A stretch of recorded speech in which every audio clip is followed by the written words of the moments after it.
কোনদিন কাবাঘরের সামনে গেলে বা কোন আত্মীয় স্বজন গেলে বলবেন, কাবাঘর দেখার সাথে সাথে প্রথম যখন কালো অংশটা চোখে পড়বে, যখন আপনি মসজিদে হেরমের গেট দিয়ে ঢুকবেন, যখন ওই Fahad gate, King Fahad gate আছে, যখন ঢুকবেন অনেক দূর থেকে কালো কালো কাবাঘরের একটু একটু দৃশ্য ভেসে উঠবে চোখের সামনে। তখন দোয়াটা করবেন, কিন্তু দোয়া করবেন কয়টা? যখন কয়টা? একটা দোয়াই কবুল হবে দেখার সাথে সাথে। কাবা ঘর দেখার সাথে সাথে প্রথম যে দোয়াটা করবেন ওটা কবুল করবেন কে? এখন শিখে নেন, অনেক মানুষ জানেন না হিকমত। আপনি একটা দোয়া করবেন, একটাই শেষ, একটা সুযোগ পাবেন আপনি, কিন্তু আপনি এমন এক দোয়া করবেন যেন যতদিন ওখানে থাকেন প্রত্যেক দোয়া কবুল হয়ে যায়। এই হিকমতি দোয়াটা শিখে নেন।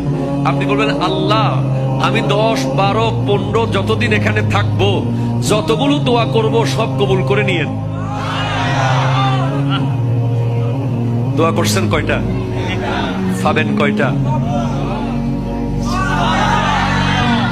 কাবা, কাবে কি রৌনক, কাবে কা মঞ্জর, আল্লাহু আকবার, আল্লাহু আকবার।